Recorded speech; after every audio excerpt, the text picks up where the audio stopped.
फिर से नसीबा तू मेरा।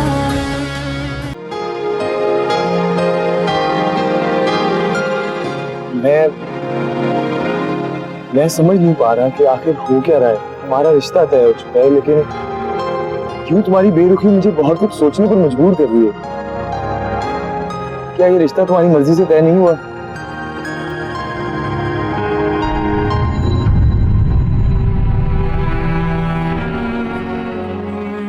मैंने जब से तुम्हें देखा तब से मैं तुमसे मोहब्बत करता हूँ। I really love you. मुझे नहीं पता मोहब्बत के इजहार के लिए कौन से अल्फाज होते हैं, लेकिन तुम जिस तरह चाहो मैं उस तरह साबित कर सकता हूँ कि मैं तुमसे इतनी मोहब्बत करता हूँ।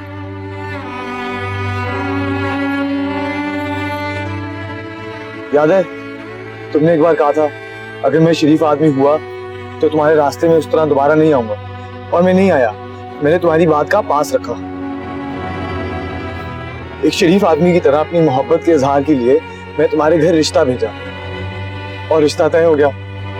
अब थोड़ा सा तो हक है ना मेरा तुम पर। मैं तुम्हें दुनिया की तमाम खुशियां देना चाहता हूं। देखो अगर तुम्हारे दिल में कोई बात है बताओ मुझे, शेयर करो मुझसे, लेकिन यूं बेरुखी दिखाकर मेरी मोहब्बत की तस्लीम मत करो प्लीज। आतिर। तन्नो, तुम्हारी जुबान पे आतिर का नाम आया तो आया कैसे? खबरदार जो तुमने आज के बाद आतिर का नाम लिया।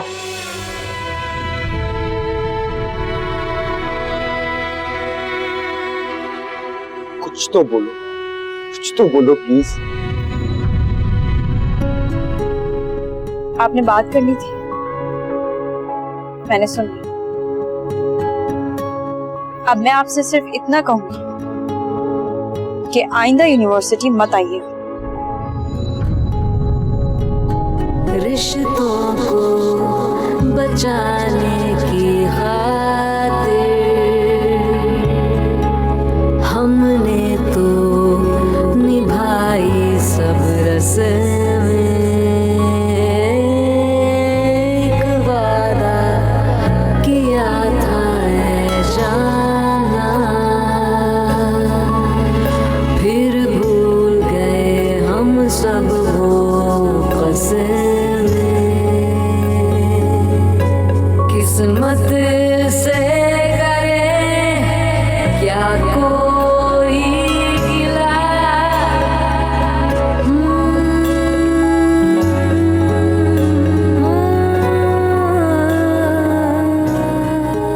जब से तुम्हें देखा तब से मैं तुमसे मोहब्बत करता हूँ। I really love you.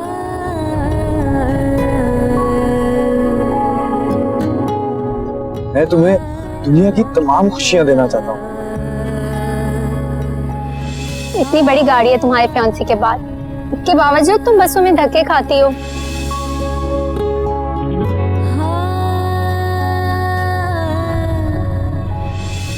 वैसे एक बात कहूँ, तुम्हारा फियांसे है बहुत हैंडसम, गुड लुकिंग है, तुम्हारे साथ बहुत अच्छा लगता है।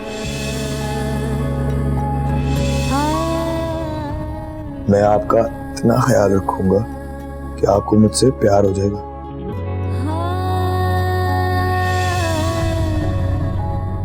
मेरी ऐसी किस्मत कहाँ कि मुझे आतिर जैसा लड़का मिले। अगर वो मेरे नसीब में होता तो उसकी मंगनी नौरीन से ना होती, मगर हमेशा की तरह यहाँ भी मेरा नसीब मेरी खुशियों के रास्ते में आ गया।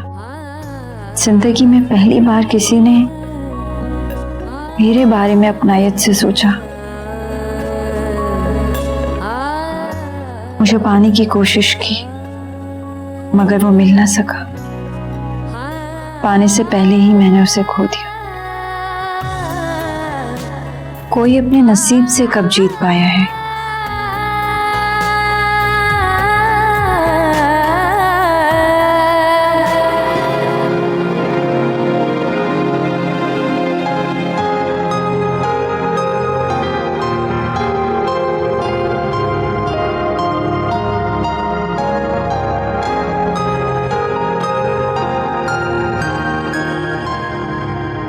सुने, मुझे आपसे एक बात करना थी। हाँ कहो। वो मैं सोच रही थी कि हम नौरीन की सास को फोन करके उसे घर पर बुला लेते हैं। किस लिए? अब भी ना कमाल करते हैं। उस दिन नौरीन की सास नौरीन से मिलने घर आई थी तो नौरीन घर पर नहीं थी। नौरीन से मिलने के बहाने हम उसकी सास को घर बुलाते हैं ताकि मैं शादी की बात तो आगे बढ़ाऊं ना। ये मंगनी मंगनी इतनी लंबी अच्छी बात नहीं होती। शादी ब्याह के मामला जितनी जल्दी निबट जाए उतना ही अच्छा होता है। बात तुम्हारी ठीक है, लेकिन लेकिन कुछ नहीं। आप आज ही उन्हें फोन करें और फोन करके अपने घर बुलाएं। अच्छा, शाम को आता हूँ तो फिर फोन करता हूँ। क्या सोच रही हो? आतिर की शादी के बारे में सोच रही। अभी तो मंगनी हुई है, शादी कितनी जल्दी क्या है? इसमें हर्ष क्या है? मंगनी तो इसलिए की थी क्योंकि आतिर यहाँ मौजूद नहीं था, वरना मैं तो चाहती ही नहीं थी ये मंगनी हो, डायरेक्ट शादी होनी चाहिए थी। अस्सलाम वालेकुम। वालेकुम सलाम। बात तो ठीक है, लेकिन इससे तो पूछ लो भाई, जिसने सेहरे बांधने हैं उसकी रजामंदी जरूरी है। अब ये आ गया है, इससे डिस्कस करो, इससे पूछो, फिर फैसला करो और मुझे बता दो। मैं दोनों का हुक्म बजा लाने के लिए तैयार। कैसा फैसला बाबा, और कौन सा हुक्म? बताओ। तुम्हारी शादी कब है? वही मैंने डिसाइड कर लिया है कि अब जल्द अज जल्द तुम्हारी दुल्हन को घर में ले आया जाए ताकि घर में भी तो कोई रौनक हो। मामा मैं अभी शादी नहीं करना चाहता। और क्या मतलब अभी शादी नहीं करना चाहता? तुम्हारी जिद से मजबूर होकर हम लोग वहां रिश्ता लेकर गए, तुम्हारी मंगनी की, और अब तुम कह रहे हो कि शादी नहीं करना चाहता। तुम चाहते क्या हो आखिर? मैं शादी से मना नहीं कर रहा मामा, मैं अभी शादी ना करने का कह रहा हूँ।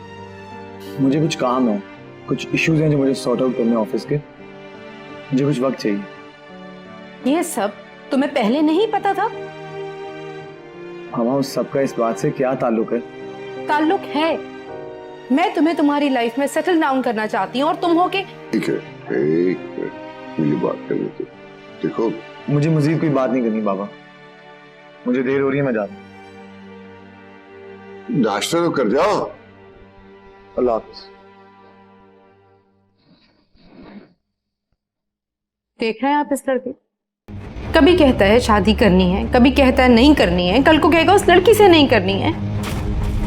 बाबू शादी के लिए कब मना कर रहा है? वो तो कुछ वक्त मांग रहा है, तुझे वक्त दे दो। वैसे भी हमें क्या ऐसी जल्दी?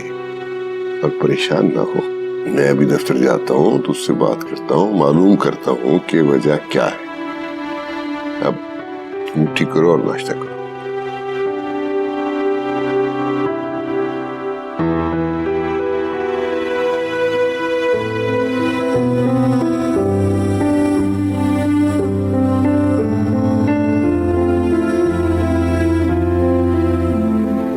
जी बाबा।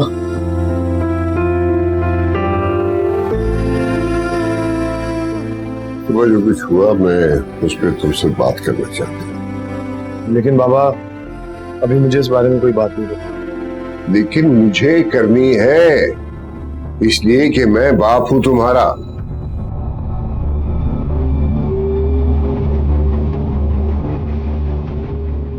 एक बात है, मैंने तुम्हें बाप बन के, दोस्त बन के पाला, सिर्फ इसलिए कि जिंदगी में जो भी उलझन हो, जो भी मसला हो, तुम उसे मेरे साथ शेयर कर सको।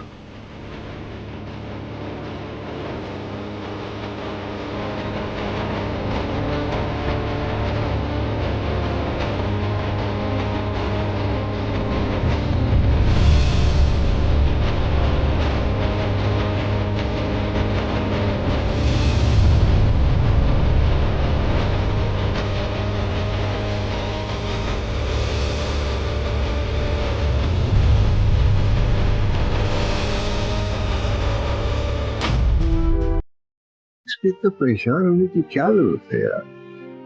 हर लड़की एक जैसी नहीं होती, उसकी तरबियत, उसकी परवरिश का उस पर असर होता है। हो सकता है इस माहौल में जिस तरह से पली बड़ी है उसका उसकी जात पे असर हो जिसने उसे इतना संजीदा और सख्त बना दिया। शादी के बाद वो हमारे माहौल में हो ठीक हो जाएगी, फिक्र न करो, समझे? जी बाबा।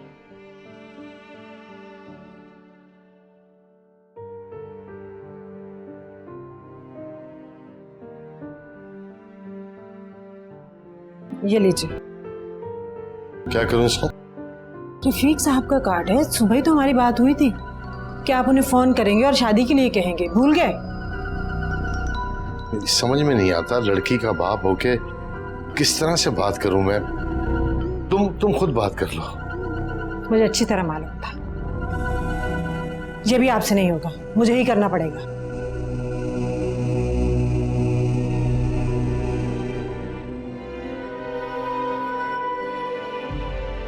अच्छा ठीक है, इस बारे में बात करते हैं, हम हाजिर होते हैं 1-2 रोज में। जी जरूर, इंशाल्लाह। अल्लाह हाफिज। किसका फोन था?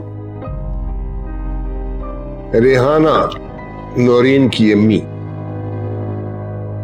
कह रही थी कि शादी की तारीख के बारे में बात करनी है। मैंने कहा ठीक है, 1-2 रोज में मिलेंगे। आतिर ने तो शादी से मना कर दिया, आपने उन्हें बताया नहीं? नहीं। क्यों? इसलिए कि आतिर ने शादी से इनकार नहीं किया, वो तो सोचने के लिए कुछ वक्त चाह रहा था। मेरे ख्याल उसने सोच लिया। हमारी बात हुई थी क्योंकि उसे अब कोई एतराज नहीं है और शादी के लिए रजामंद है।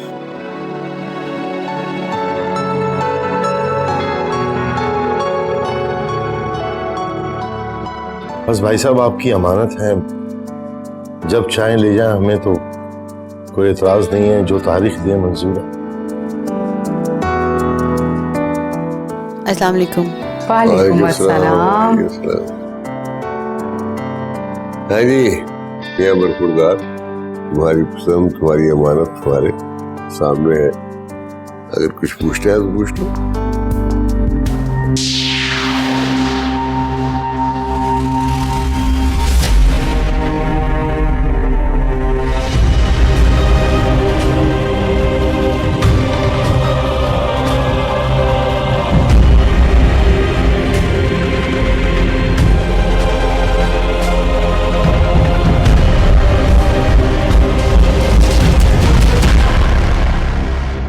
क्या बात है आते?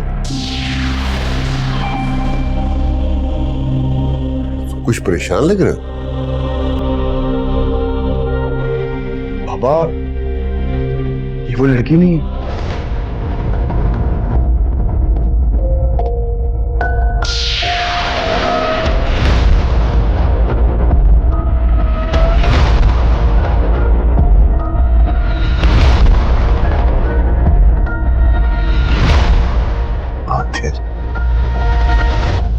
ये क्या कह रहे हो तुम? हाँ बाबा, ये वो लड़की नहीं है।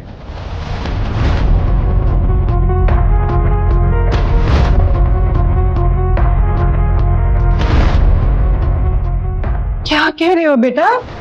यही नौरीन है, इसे तुमने कॉलेज के बाहर देखकर पसंद किया था, इसी से तुम्हारी मंगनी हुई है। आतिर, ये ठीक तो कह रही है, तुमने कहा था वो लड़की इस घर में रहती है, तुम्हारी मर्जी से हमने ये मंगनी की है और तुम्ही ने तो एड्रेस सेंड किया था इस घर में, इसके अलावा और कोई लड़की नहीं रहती। आप यकीनन ठीक कह रही होंगी, लेकिन ये वो लड़की नहीं है जिसे मैं जानता हूँ, जिसे मैं पसंद करता हूँ, जिससे मैं शादी करना चाहता हूँ। बेटा क्या कह रहे हैं आप? आपके वालिदैन खुद आए थे रिश्ता लेकर आपका हमारे घर, हम तो आपके बारे में जानते तक नहीं हैं। रफीक साहब, ये सब क्या है? ये सब क्या हो रहा है? तुमने खुद हमें आकर कहा था। मैं जानता हूँ बाबा, लेकिन ये वो लड़की नहीं जिसे मैं जानता हूँ। मैं कैसे समझाऊं आप सबको? ए भैया, हमें नहीं समझाना, तुम अपने आप को समझाओ। रफीक भाई, शगुफ्ता बहन, ये अपने बच्चे को समझाएं देखिए ये शरीफ घरानों में ना जो मंगनी होती है वो बिल्कुल निकाह के बराबर होती है। समझाएं अपने बच्चे को। ये क्या कह रही हैं आप? एक लड़की जिसे मैं पसंद ही नहीं करता उससे मैं शादी कैसे कर सकता हूँ?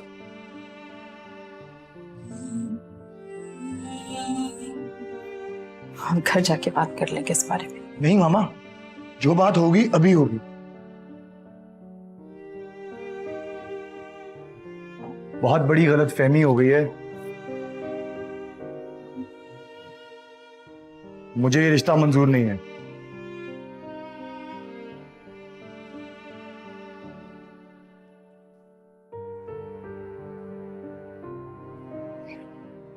मेरे ख्याल में कोई गलतफहमी हो गई है। अगर हमसे कोई गलती हुई है, कोई ऐसी बात हो गई है, तो मैं तुमसे माफी मांगता हूँ, मगर ऐसा मत कहो। I am sorry uncle, please आप इस तरह मत करें। माफी तो मुझे मांगनी चाहिए आप सबसे। मेरी वजह से बस बहुत हो गया, बंद करो ये तमाशा और चुपचाप बैठ जाओ। आई एम सॉरी बाबा, मैं ये नहीं कर सकता। मैं उस लड़की के सिवा किसी और के बारे में सोच भी नहीं सकता, और फिर ये सब तो बिल्कुल भी नहीं।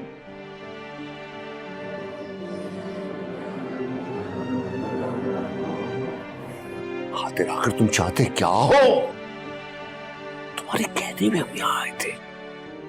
तुमने खुद हमें यहाँ का एड्रेस दिया था नहीं दिया था? दिया था बाबा, लेकिन क्या? शायद मुझसे कोई भूल हो गई है। I am sorry. मैं आप सबके सामने हाथ जोड़कर माफी मांगता हूं, लेकिन मैं ये नहीं कर सकता।